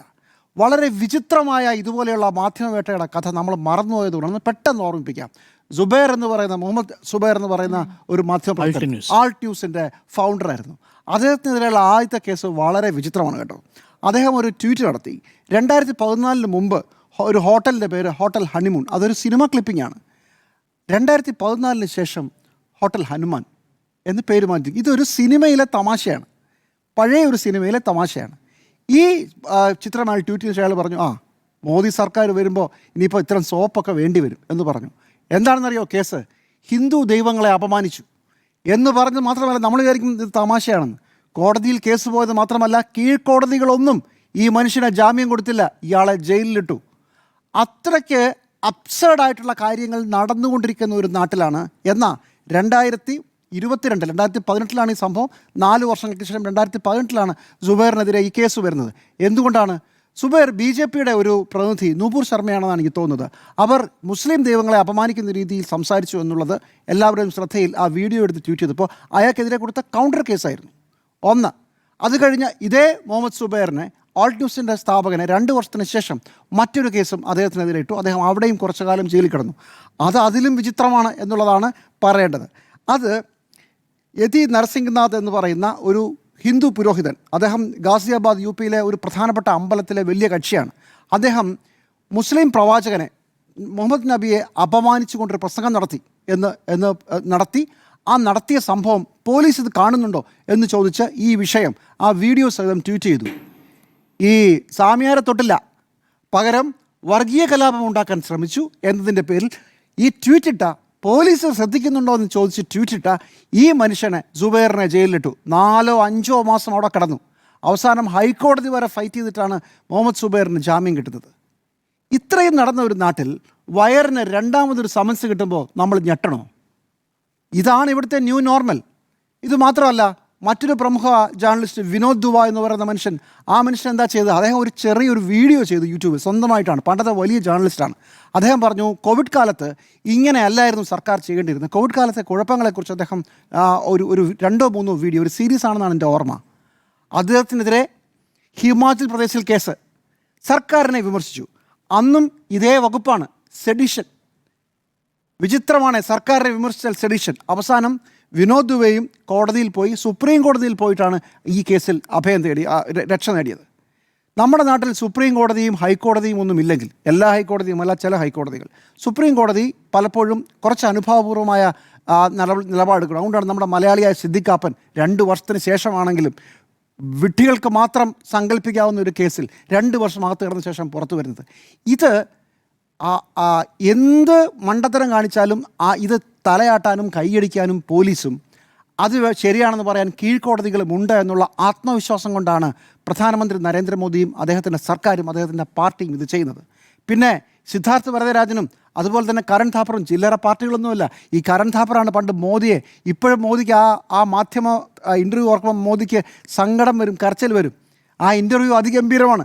ആദ്യത്തെ ചോദ്യം മോദി കണ്ണുരുട്ടി, രണ്ടാമത്തെ ചോദ്യം മോദി അങ്ങ് ആകപ്പാടെ അങ്ങ് ഡസ്പായി, മൂന്നാമത്തെ ചോദ്യം എനിക്ക് ഒരു ഗ്ലാസ് വെള്ളം വേണം എന്ന് പറഞ്ഞു, നാലാമത്തെ ചോദ്യം ഇറങ്ങിപ്പോയി. ഗുജറാത്ത് കലാപമല്ലേ ചോദ്യം? അതെ, പട്ടിക്കുഞ്ഞുങ്ങൾ വാഹനത്തിലടിയിൽപ്പെടും. അത് വേറൊരു ഇൻ്റർവ്യൂവിൽ. ഇത് ഇൻ്റർവ്യൂ തുടങ്ങി ഒരു 5 മിനിറ്റ് ആകുമ്പോഴത്തേക്ക് തീർന്നു. അന്ന് കിട്ടിയ അപമാനത്തിൻ്റെ തിരിച്ചടിയായിട്ട് മോദി കാത്തിരുന്നതാണോ എന്നറിയില്ല. 4 ചോദ്യം കൊണ്ട് കണ്ണുരുട്ടി കോപിച്ച് വെള്ളം കുടിച്ച് അവസാനം ഇറങ്ങിപ്പോയ പ്രധാനമന്ത്രി നരേന്ദ്രമോദി ഈ സിദ്ധാർത്ഥ വരദരാജനെയും അതുപോലെ തന്നെ കരൺ ഥാപ്പറിനെയും മറക്കുമെന്ന് വിചാരിച്ചോ? ഇല്ല. ഇനി ഇത് പോലീസിൻ്റെ നിയമം വഴിയുള്ള പരിപാടിയാണ്. മറ്റൊരു കാര്യം കൂടി നടന്നുകൊണ്ടിരിക്കുകയാണ് നമ്മുടെ നാട്ടിൽ, അതുകൂടി ശ്രദ്ധിക്കണം. കുറച്ച് കാലമായി നമ്മുടെ നാട്ടിൽ ഇപ്പോൾ റൈറ്റ് ടു ഇൻഫർമേഷൻ വഴി, വിവരാവകാശം വഴി നിങ്ങൾ ചോദ്യങ്ങൾ ചോദിച്ചാൽ നിങ്ങൾക്ക് ഉത്തരങ്ങൾ കിട്ടാറില്ല. കേരളത്തിലടക്കം കിട്ടാറില്ല. എന്താണ് കാരണം? അത് സ്വകാര്യ വിവരമാണ്, അതുകൊണ്ട് തരാൻ പറ്റില്ല എന്നാണ് പറയുന്നത്. സ്വകാര്യ വിവരമാണെങ്കിൽ തരാൻ പറ്റില്ല എന്നുള്ളത് എന്നാണ് ഈ നിയമത്തിൽ മാറിയെന്നറിയാമോ? മോദി സർക്കാർ മറ്റൊരു നിയമം കൊണ്ടുവന്നിരുന്നു 2023. 2023 നിയമത്തിൻ്റെ പേര് digital personal data protection act 2023 ആ നിയമം വന്നപ്പോൾ എന്താണ് സംഭവിച്ചത്? വിവരാവകാശ നിയമത്തിൽ, നമ്മളൊക്കെ കൊടുക്കുന്ന വിവരാവകാശ നിയമത്തിൽ ഒരു പ്രൊവിഷൻ ഉണ്ട്. Information which relates to personal information which has no relation to any public activity or interest. പൊതു താല്പര്യമല്ലാത്ത ഒരു സ്വകാര്യ വിവരങ്ങളും കൊടുക്കേണ്ട കാര്യമില്ല. അതുപോലെ തന്നെ information which cannot be denied to the parliament or the state legislature shall not be denied to any person. പാർലമെൻറ്റിലോ അതുപോലെ തന്നെ സ്റ്റേറ്റ് ലെജിസ്ലേച്ചറിലോ കൊടുക്കാവുന്ന എല്ലാ ഇൻഫർമേഷനും ഒരു പൗരന് കൊടുക്കണം. ഇത്രയുമായിരുന്നു നിയമത്തിലുണ്ടായിരുന്നത്. അതിൽ ആദ്യത്തെ വരി information which relates to personal information, അവിടെ വരെയുള്ളൂ ഇപ്പോൾ നിയമം. ബാക്കി എല്ലാം വെട്ടി. അതായത് information which relates to personal information which has no relationship to public activity or interest, അതങ്ങ് വെട്ടിക്കളഞ്ഞു. അപ്പോൾ സുഖമായല്ലോ. ഒരു വ്യക്തിയെക്കുറിച്ചുള്ള ഒരൊറ്റ ഇൻഫർമേഷനും കൊടുക്കണ്ട, തീർന്നില്ലേ? ഓപ്പറേഷൻ ക്ലീൻ അല്ലേ? ഒരു കാര്യവും കൂടി ചെയ്തു ഈ നിയമത്തിൽ. അതെന്താണെന്നറിയാമോ? സ്വകാര്യ വിവരങ്ങൾ കൈവശം വയ്ക്കുന്ന ആളുകൾ അത് വളരെ സൂക്ഷിച്ച് കൈകാര്യം ചെയ്യണമെന്നും ആ സൂക്ഷിച്ച് കൈകാര്യം ചെയ്യുന്നവർക്ക് ആ വിവരങ്ങൾ പുറത്തു പോയാൽ അതിൻ്റെ ഉത്തരവാദിത്വം ഉണ്ടാകുമെന്ന് കൂടിയാണ് പുതിയ ഈ നിയമത്തിൽ പറയുന്നത്. അതിൻ്റെ പ്രത്യേകത എന്താണെന്ന് ചോദിച്ചാൽ, ഇപ്പോൾ നിങ്ങൾ ഒരു ഒരു ഒരു ഒരു ഇൻവെസ്റ്റിഗേറ്റീവ് ജേർണലിസ്റ്റിൻ്റെ ഭാഗമായി ഒരാളുടെ കയ്യിലേക്ക് ഒരുപാട് പണം വന്ന് കുമിയുന്നു, അതിൻ്റെ ഡേറ്റ എടുക്കുകയാണ്. ഡേറ്റ എടുത്തപ്പോൾ കാര്യങ്ങൾ കൃത്യമാണ്, ഇത്രയും പണം അയാളുടെ കയ്യിൽ വന്നിട്ടുണ്ട്, അല്ലെങ്കിൽ ഒരു 10 അക്കൗണ്ടിലായി വന്നിട്ടുണ്ട്, ഈ ഇൻഫർമേഷൻ ഞാൻ എടുത്തു. പക്ഷേ ഈ നിയമപ്രകാരം ഈ വ്യക്തിയുടെ എഴുതി തന്ന അനുവാദമില്ലാതെ നിങ്ങൾക്ക് ഈ വിവരം പുറത്തു കൊടുക്കാനാവില്ല. പിന്നെ എന്ത് ജേർണലിസം? പിന്നെ എന്തെങ്കിലും നടക്കൂ? നമുക്കൊരു വ്യക്തിയുടെ പുറകെ പോകാൻ പറ്റില്ല, ഒരു വ്യക്തിയുടെ ഇൻഫർമേഷൻ എടുക്കാൻ പറ്റില്ല, ആ വ്യക്തി അഴിമതി ചെയ്തിട്ടുണ്ടെങ്കിൽ അതിൻ്റെ വിവരങ്ങൾ ശേഖരിക്കാൻ പോലും പറ്റില്ല. ഇനി അഥവാ ശേഖരിച്ചാൽ അതെങ്ങാനും മാധ്യമങ്ങളിലൂടെ പുറത്തുവിട്ടാൽ യു ഫിനിഷ്ഡ്. നിങ്ങൾ പിന്നെ ഇല്ല, നിങ്ങൾക്ക് ഈ പണി ചെയ്യാൻ പറ്റില്ല. അവിടെയാണ് മോദി സർക്കാരിൻ്റെ ബുദ്ധി കിടക്കുന്നത്. ഈ സിദ്ധാർത്ഥ് വരദരാജനെ ഈ സമൻസ് കൊടുത്ത് വരട്ടെന്നൊക്കെ ചിലപ്പോൾ സുപ്രീം കോടതി ചിലപ്പോൾ സ്റ്റേ ചെയ്യുമെന്നാണ് ഞാൻ വിചാരിക്കുന്നത്. കാരണം സുപ്രീം കോടതിയിൽ ഒരു സ്റ്റേക്ക് മുകളിലാണ് ചെയ്തത്. പക്ഷേ ഈ നിയമം അവിടെ തന്നെ നിൽക്കുകയാണ്. 2023 digital personal data protection act of 2023 ഇതൊരു കരി നിയമമാണ്. ഈ കരി നിയമം വെച്ച് ഒരു കാരണവശാലും നമുക്ക് വിവരാവകാശം വഴി വിവരങ്ങളെടുക്കാനോ ഒരു മാധ്യമപ്രവർത്തകന് സ്വകാര്യ വ്യക്തികളുടെ ഇപ്പോൾ ഒരു പാലം തകർന്നു വീണു, ഈ പാലം തകർന്നു വീണ ആളും രാഷ്ട്രീയ പാർട്ടി തമ്മിലുള്ള ബന്ധം എന്താണ്? ഇയാൾക്ക് വേറെ എവിടെന്നെങ്കിലും പണം കിട്ടിയിട്ടുണ്ടോ? ഇയാൾ വേറെ ആർക്കെങ്കിലും പണം കൊടുത്തിട്ടുണ്ടോ? ആ പണം കിട്ടിയ ആളാരാണ്? നിങ്ങൾക്ക് വിവരങ്ങൾ എടുത്താലും നിങ്ങളത് പുറത്ത് കൊടുക്കണമെങ്കിൽ അവരുടെ എഴുതി ഒപ്പിട്ട അവകാശം വേണം. നോക്കൂ, ഇന്ന് സിദ്ധാർത്ഥ വരദരാജനും അതുപോലെ തന്നെ കരൺ ഥാപ്പറും പെട്ടിരിക്കുന്നതിനേക്കാൾ വലിയ പെടലിലാണ് നമ്മൾ മാധ്യമ ലോകം മുഴുവൻ പെട്ടിരിക്കുന്നത്. എപ്പോഴാണ് ഈ നിയമം നമ്മുടെ കഴുത്തിലേക്ക് വീഴുന്ന അറിയില്ല. ഒരു കാര്യം കൂടി ഉണ്ട് കേട്ടോ, ഇതിലിപ്പോഴും ചട്ടങ്ങളായിട്ടില്ല. നിയമം 2023 ചട്ടം വന്നു കഴിഞ്ഞാൽ ഒരൊറ്റ മാധ്യമപ്രവർത്തകനും നേരെ ചൊവ്വേ ഇന്ത്യയിൽ മാധ്യമപ്രവർത്തനം നടത്താനാവില്ല. 250 കോടി രൂപ വരെയാണ് ഇതിന് ഫൈൻ. ഇനി ഈ കാര്യങ്ങൾ നോക്കുന്ന ഒരു സമിതിയുണ്ട്, ഒരു ഏജൻസിയുണ്ട്. ആ ഏജൻസിയെ കേന്ദ്ര സർക്കാർ തീരുമാനിക്കും. കോടതിയോ സ്വതന്ത്രമായ ഏതെങ്കിലും ഏജൻസിയോ അല്ല, കേന്ദ്ര സർക്കാർ തീരുമാനിക്കും ഇത് നിങ്ങൾ വിവരങ്ങളുടെ ലംഘനം നടത്തിയിട്ടുണ്ടോ ഇല്ലയോ എന്നുള്ളത്. ചുരുക്കത്തിൽ 8ന്റെ പൂട്ടിട്ട് ഇന്ത്യയിലെ മുഴുവൻ മാധ്യമങ്ങളെയും പൂട്ടിയ ശേഷം പതുക്കെ ഈ പൂച്ച എലിയായിട്ട് കളിപ്പിക്കുമല്ലോ, അതുപോലെയുള്ള കളിപ്പീരാണ് ഇപ്പോൾ നമ്മൾ കണ്ടുകൊണ്ടിരിക്കുന്ന ഈ ചെറിയ സമൻസൊക്കെ ഇതൊക്കെ ചെറുത്. നിങ്ങളെ പിടിക്കാനുള്ള വലിയ ആയുധങ്ങളുമായി സർക്കാർ തയ്യാറാണ്. BBC-ക്കെതിരെ BBC-യുടെ ഡോക്യുമെൻ്ററി വന്ന് പിറ്റേ ദിവസം BBC-യുടെ ഓഫീസ് റെയ്ഡ് നടത്തി ഇവിടെ എന്തെങ്കിലും സംഭവിച്ചോ? ആരെങ്കിലും എന്തെങ്കിലും ചോദിച്ചോ? വയറിൻ്റെ അടുത്ത് മുമ്പ് റെയ്ഡ് നടന്നപ്പോൾ വയറിലെ ആളുകളുടെ ലാപ്ടോപ്പും മൊബൈൽ ഫോണും പിടിച്ചുകൊണ്ട് പോയത് എന്തിനാണെന്ന വിചാരം? നിങ്ങളുടെ സോഴ്സ് ആരാണ്, ഇവരുടെ സോഴ്സ് ആരാണെന്ന് തീരുമാനിക്കാനാണ്. ഡൽഹിയിലായിരുന്നുണ്ടെങ്കിൽ എൻ്റെ ബാക്കി കഥ കൂടി അറിയാം. വയറിൻ്റെ മുഴുവൻ സോഴ്സുകളെയും ഇവർ കണ്ടുപിടിച്ചു. സർക്കാരിനകത്ത് നിന്ന് പുറത്ത് നിന്ന് ആരൊക്കെയാണ് മാധ്യമപ്രവർത്തകർക്ക് വിവരം കൊടുക്കുന്നത് അടക്കമുള്ള വിവരങ്ങൾ എടുത്തു കഴിഞ്ഞു. ഒരു നിയമം കൂടെ ഇപ്പോൾ വന്നിട്ടുണ്ട്. അത് IT ആക്ടിൻ്റെ ഇൻകം ടാക്സ് ആക്ടിൻ്റെ ഭേദഗതിയാണ്. ആ ഭേദഗതിയിലും നിങ്ങളുടെ അനുവാദമില്ലാതെ നിങ്ങളുടെ ലാപ്ടോപ്പും നിങ്ങളുടെ മൊബൈലും നിങ്ങളുടെ ഇമെയിൽ അക്കൗണ്ടുകളും തുറക്കാനുള്ള അനുവാദമുണ്ട്. വാറണ്ട് പോലും വേണ്ട. അതും ഇതിനു വേണ്ടിയാണ്. ചുരുക്കത്തിൽ മാധ്യമപ്രവർത്തനം ഏതാണ്ട് അവസാനിക്കുന്ന ഒരു കാലമാണ്. ചിലപ്പോൾ ഇന്ന് രാത്രി ഇത് പറയാൻ നമ്മളുണ്ടാവും, ഞാനുണ്ടാവും. നാളെ രാവിലെ ചിലപ്പോൾ ഇത് പറയാനുള്ള അവകാശം എന്നിൽ നിന്ന് എടുത്തുവിടപ്പെടും. അതുവരെയുള്ളത് ഞാൻ മോദി സർക്കാരിൻ്റെ മുമ്പിൽ കിടക്കുന്ന എലിയായിട്ടാണ് എനിക്കെന്നെ തോന്നുന്നത്. തട്ടിക്കളിക്കുന്നിടത്തോളം പൂച്ച തട്ടിക്കളിക്കും. അത് കഴിയുമ്പോൾ പൂച്ചയ്ക്ക് ആഹാരമാകും നമ്മൾ ഓരോരുത്തരും. രണ്ടാമത്തെ തവണയും വയറിന് FIR ഇട്ടു, കാരണം കാണിക്കാതെ. ആദ്യം സിദ്ധാർത്ഥ വരദരാജന്, ഇപ്പോൾ കരൺ താപ്പറിന് മാധ്യമവേട്ടയോ എന്നാണ് ചോദ്യം. തീർച്ചയായിട്ടും മാധ്യമവേട്ടയാണ് എന്നുള്ളതാണ് എൻ്റെ അഭിപ്രായം. സിദ്ധാർത്ഥ വരദരാജനെയും അതുപോലെ കരൺ താപ്പറിനെയൊക്കെ പോലെയുള്ള നട്ടലിലുള്ള 10,000-കണക്കിന് ജേർണലിസ്റ്റുകളുള്ള ഒരു രാജ്യമായിരുന്നു നമ്മുടെ. എല്ലാ സ്ഥലത്തും നമുക്ക് ഒരു മാധ്യമപ്രവർത്തകൻ എന്ന് പറഞ്ഞിട്ട് അദ്ദേഹത്തെ ബഹുമാനത്തോടു കൂടി കണ്ടിരുന്ന രാജ്യമാണ്. ഇപ്പോഴത്തെ അവസ്ഥ എന്ന് പറയുന്നത് ED-നെ വെച്ച് പീഡിപ്പിക്കുന്നു, ഇൻകം ടാക്സിനെ വെച്ച് പീഡിപ്പിക്കുന്നു, രാജ്യദ്രോഹം കുറ്റം ചേർത്തുന്നു. പിന്നെ ഇനി അതൊന്നും പറ്റുന്നില്ലെങ്കിൽ ഈ പറഞ്ഞ പാർട്ടിയുടെ നേതാക്കന്മാരെ കൊണ്ട് ചാനൽ അങ്ങനെ വിലയ്ക്ക് വാങ്ങും. അതും പറ്റിയില്ലെങ്കിൽ എന്ത് ചെയ്യുന്നു? കോർപ്പറേറ്റുകളെ കൊണ്ട് വാങ്ങിക്കും. അങ്ങനെ ഒരു വലിയ മാധ്യമ സംവിധാനത്തെ മുഴുവൻ കൈയടക്കി ഇങ്ങനെ ഇരിക്കുകയാണ് വർഷങ്ങളായിട്ട്. ഞാൻ പറയുന്നത് ഈ BJP സർക്കാർ വന്നതിന് ശേഷം നടക്കുന്ന ഒരു കാര്യം എന്ന് പറയുന്നത്, കേരളത്തിൽ നമ്മളെ ഇന്ത്യയിൽ ഞങ്ങളെ എതിർക്കുന്നവരാരും വേണ്ട. ഞങ്ങളെ എതിർക്കുന്നവരൊന്നും ഈ രാജ്യത്തിന് ഭൂഷണമല്ല. ഞങ്ങളെക്കുറിച്ച് പറയുന്നവരെല്ലാം ഈ രാജ്യത്തിൻ്റെ രാജ്യദ്രോഹികളാണ്. സർക്കാർ വിചാരിക്കുന്നതെന്ന് പറയുന്നത് രാജ്യദ്രോഹം എന്ന് പറഞ്ഞാൽ ഗവൺമെൻറ്റിനെതിരെ ദ്രോഹം ചെയ്യുന്നവരാണ് രാജ്യദ്രോഹികളെന്ന് ചിന്തിക്കുകയാണ്. സർക്കാരിനെതിരെ എന്തു പറഞ്ഞാലും അവർ രാജ്യദ്രോഹികളാണ്. നേതാക്കന്മാർക്ക് എന്തെങ്കിലും പറഞ്ഞാൽ രാജ്യദ്രോഹികൾ, പ്രധാനമന്ത്രിക്കെതിരെ എന്തെങ്കിലും പറഞ്ഞാൽ അത് രാജ്യദ്രോഹിയാണ്, ആഭ്യന്തരമന്ത്രിക്കെതിരെ എന്തെങ്കിലും പറഞ്ഞാൽ അത് രാജ്യദ്രോഹമാണ്. ഇങ്ങനെയാണ് വിചാരിച്ചിരിക്കുന്നത്. രാജ്യദ്രോഹ കുറ്റമൊക്കെ പണ്ട് ബ്രിട്ടീഷുകാർ അവർ കോളനി വ്യവസ്ഥ നിലനിർത്തിക്കൊണ്ടുപോകാൻ വേണ്ടി ഉപയോഗിച്ചിരുന്ന സംവിധാനമാണ്. അതാണ് നമ്മളിങ്ങ് ഏറ്റെടുത്തിട്ട് രാജ്യദ്രോഹം എന്തിനു വേണ്ടിയിട്ടാണ് ചോദ്യം ചോദിക്കുന്നതിനെതിരെ രാജ്യദ്രോഹം കുറ്റം എടുക്കുന്നു. ഈ പറഞ്ഞ നമ്മുടെ ഇപ്പോഴത്തെ പ്രധാനമന്ത്രി നിങ്ങൾ നേരത്തെ പറഞ്ഞതുപോലെ 4ാമത്തെ ചോദ്യത്തിന് മുമ്പിൽ എണീറ്റ് പോയ ആളാണ്. 5ാമത്തെ ഒരു ചോദ്യം അഭിമുഖീകരിക്കാനുള്ള ശേഷി അദ്ദേഹത്തിന് അന്നേരം ഉണ്ടായിരുന്നില്ല. അത് ചോദിച്ച പത്രപ്രവർത്തകൻ്റെ പേര് കരൺ താപ്പർ എന്നാണ്. അദ്ദേഹം ഇപ്പോൾ ജീവിച്ചിരിക്കുന്നുണ്ടെന്നുള്ളതിൽ വലിയ അതിശയോക്തിയോടുകൂടി കാണുന്ന ആളാണ് ഞാൻ. കാരണം എന്താണ്? ഇത്രയും വലിയ സംവിധാനത്തോടാണ് 1, 2, 3 വിരലിലെണ്ണാൻ പറ്റുന്ന മാധ്യമപ്രവർത്തകർ പോരാടിക്കൊണ്ടിരിക്കുന്നത്. അത് കാണാനുള്ള ശേഷി നമുക്കുണ്ടോ എന്നുള്ളതാണ്. കേരളത്തിലെയും ഇന്ത്യയിലെയും എത്ര മാധ്യമങ്ങൾ, രാഹുൽ ഗാന്ധി മിനിങ്ങാന്ന് 2 ദിവസം മുൻപുള്ള പത്രസമ്മേളനത്തിൽ ചോദിക്കുന്നുണ്ടല്ലോ, ഞാൻ പറഞ്ഞ വാർത്തകൾ നിങ്ങൾ വാർത്തകളാക്കുന്നില്ല, ഞാൻ പറയുന്ന പ്രശ്നങ്ങൾ നിങ്ങൾ രാജ്യത്തോട് വിളിച്ചു പറയുന്നില്ല. ഒരു പ്രതിപക്ഷത്തിൻ്റെ സ്വരമാകുക എന്നുള്ള ഒരു മാധ്യമപ്രവർത്തനം ചെയ്യേണ്ടത് എന്നുള്ളതാണ്. പക്ഷേ പ്രതിപക്ഷ പാർട്ടിൻ്റെ കൂടെ ആകണം എന്നുള്ളതല്ല, പക്ഷേ പ്രതിപക്ഷ സ്വരമായിരിക്കണം, തെറ്റുകൾ ചൂണ്ടിക്കാറ്റാൻ കഴിയണം. ഇതൊക്കെ എത്ര മാധ്യമ സ്ഥാപനങ്ങൾക്ക് ഇന്ത്യയിൽ കഴിയുന്നുണ്ടെന്ന്, എത്ര പത്രങ്ങൾക്ക് ഇന്ന് ഇന്ത്യയിൽ കഴിയുന്നുണ്ട്, ഞാൻ പറയും ഹിന്ദി ഹൃദയഭൂമി എന്നാണല്ലോ പറയുന്നത്. എത്ര ഹിന്ദി പത്രങ്ങൾ നമ്മുടെ മുന്നിലുണ്ട് എന്ന്, എത്ര ഹിന്ദി ചാനലുകൾ ഇന്ന് നമ്മുടെ മുന്നിലുണ്ട്, എത്ര ഇംഗ്ലീഷ് ചാനലുകളുണ്ട് നമ്മുടെ മുന്നിൽ.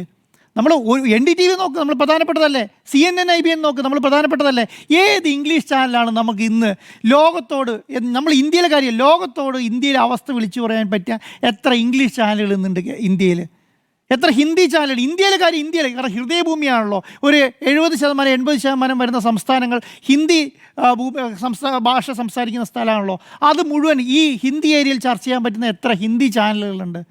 ഈ പറയുന്ന പ്രധാനപ്പെട്ട ജേർണലിസ്റ്റുകളൊക്കെ ഉണ്ടല്ലോ, ഇവരൊക്കെ സ്വതന്ത്രമായി യൂട്യൂബ് ചാനലുകൾ നടത്തുകയാണെന്ന്, സ്വതന്ത്രമായി വെബ്സൈറ്റുകൾ നടത്തുകയാണ്. കാരണം എന്താണെന്നറിയോ? ഇവർക്ക് ജോലി ചെയ്യാൻ സ്ഥാപനങ്ങൾ ഇന്ത്യയിലില്ല. ഇവർക്ക് ജോലി ചെയ്യാൻ സ്ഥാപനങ്ങൾ ഒരെണ്ണം പോലും, എല്ലാം പൂട്ടിപ്പോയി. പത്ര ഓഫീസുകളില്ല, എല്ലാം പൂട്ടിപ്പോയി. ഞാൻ പറയുന്നത് ഇന്നലത്തെ ഇലക്ഷൻ കമ്മീഷൻ പത്രസമ്മേളനത്തിൽ ചോദിക്കുന്ന പത്രപ്രവർത്തകൻ്റെ വയസ്സ് 70 എത്ര 28 വയസ്സും 27 വയസ്സും 25 വയസ്സുള്ള പത്രപ്രവർത്തകർ എണീറ്റ് നിന്ന് ചോദ്യം ചോദിച്ചു? ആരെങ്കിലും കണ്ടോ നമ്മളവിടെ? ഒരു ചോദ്യം ചോദിക്കുന്ന ആളെ കണ്ടോ? കാതലായ ഒരു ചോദ്യം ചോദിക്കുന്ന മാധ്യമപ്രവർത്തകരെ കാണുന്നില്ല. എവിടെ പോയി ഈ മാധ്യമ സ്ഥാപനത്തിൻ്റെ ഈ മാധ്യമങ്ങളെല്ലാം? മാധ്യമ സ്ഥാപനത്തെക്കുറിച്ച് ചോദ്യം ചോദിച്ചാൽ മുതലാളി വേലയും ചോദിക്കും. കാരണം അത് ഓണർ എന്ന് പറയുന്നത് അംബാനിയും അദാനിയും പിന്നെ കേന്ദ്രമന്ത്രിമാരും മുൻ കേന്ദ്രമന്ത്രിമാരൊക്കെയാണ്. ഇവരൊക്കെ ചോദ്യം ചോദിച്ചാൽ മറുപടി പറയണം. നിന്നോട് ആരായത് ചോദിച്ചത് മറുപടി പറയണം. അങ്ങനെയാണ് ട്രെയിൻ ചെയ്ത് വിടുന്നത്. മുൻകാലത്തുള്ള പത്രപ്രവർത്തനം അങ്ങനെയായിരുന്നു. അങ്ങനെ ചോദിക്കാൻ ഏതെങ്കിലും ഒരു ആൾ വന്ന് ചോദിക്കുമോ നിങ്ങളോട്, നിങ്ങൾ എന്ത് വാർത്തയാണ് ചെയ്യുന്നതെന്ന് ചോദിക്കുമോ? സ്വതന്ത്ര മാധ്യമപ്രവർത്തനം എന്നാണല്ലോ നമ്മൾ പറയുന്നത്. ഇന്ന് ആ സ്വതന്ത്ര മാധ്യമപ്രവർത്തനം ഉണ്ടോ? നമ്മുടെ സംസ്ഥാനത്തിറക്കം ഉണ്ടോ? എവിടെയാണിത് നടക്കുന്നത്? ചോദ്യം ചോദിക്കാൻ ഒരാളെ കൊണ്ട് സമ്മതിക്കില്ല. ചോദ്യം ചോദിച്ചാൽ അന്നേരം പ്രശ്നമാണ്. അന്നേരം കേസായി അരമണിക്കൂർ ഇൻകം ടാക്സിൽ നിന്ന് മീഡിയിൽ നിന്നൊക്കെ വിളി വരും എന്നുള്ളതാണ്. എത്ര നാളിതിങ്ങനെ പിടിച്ചു നിൽക്കാൻ പറ്റും?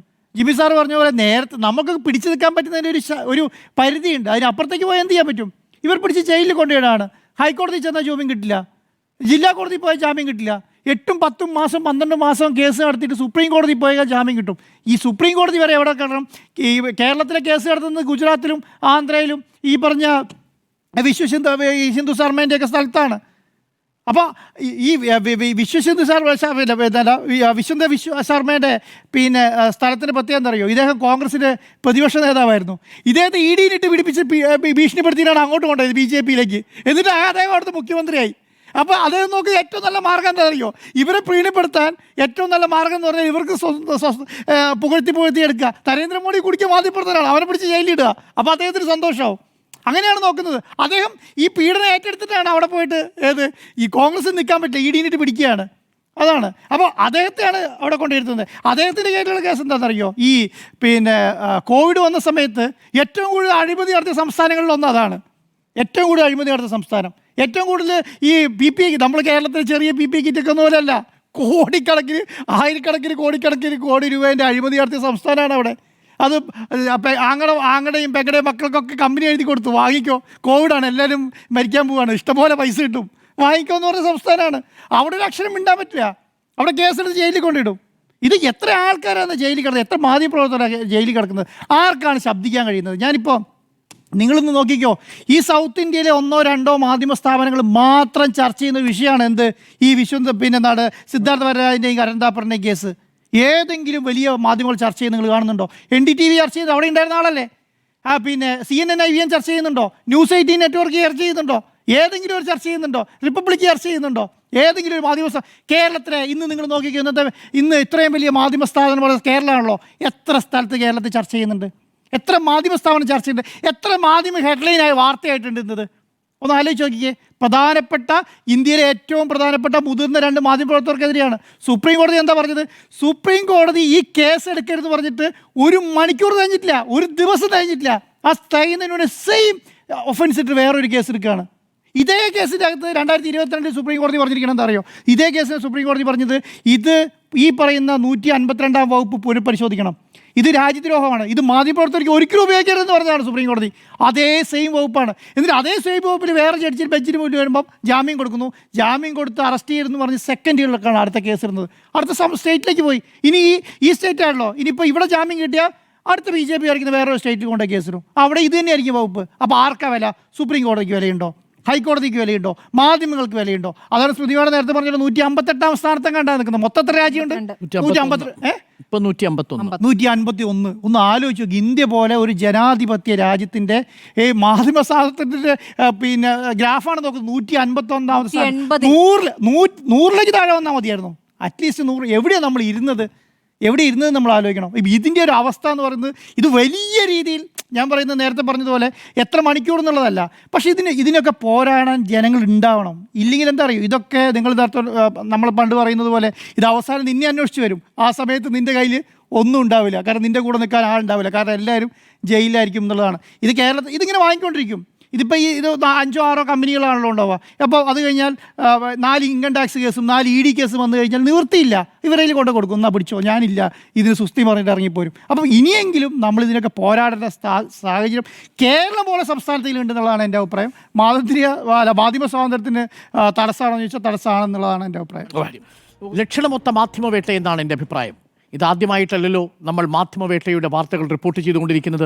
നേരത്തെ സൂചിപ്പിച്ചതുപോലെ 180 രാജ്യങ്ങളുടെ പട്ടികയിൽ ഇന്ന് ഇന്ത്യ റിപ്പോർട്ടേഴ്സ് സാൻസ് ഫ്രണ്ടിയേഴ്സ് എന്ന സംഘടനയുടെ കണക്കിൽ 151 സ്ഥാനത്താണ്. ആർക്കൊക്കെ പിന്നിലാണെന്നറിയാമോ? ബംഗ്ലാദേശിന് പിന്നിലാണ് നമ്മൾ, ശ്രീലങ്കയ്ക്ക് പിന്നിലാണ് നമ്മൾ, നേപ്പാളിന് പിന്നിലാണ് നമ്മൾ. നമ്മളെക്കാൾ ഇനി വളരെ കുറച്ച് രാജ്യങ്ങൾ മാത്രമേ ബാക്കിയുള്ളൂ. 29 രാജ്യങ്ങൾ, 180 രാജ്യങ്ങളുടെ പട്ടികയിൽ നമ്മൾ 151 സ്ഥാനത്താണ് മാധ്യമ സ്വാതന്ത്ര്യത്തിൻ്റെ കാര്യത്തിൽ. എന്തുകൊണ്ടാണെന്ന് ഒറ്റ ചോദ്യമേ ഉള്ളൂ.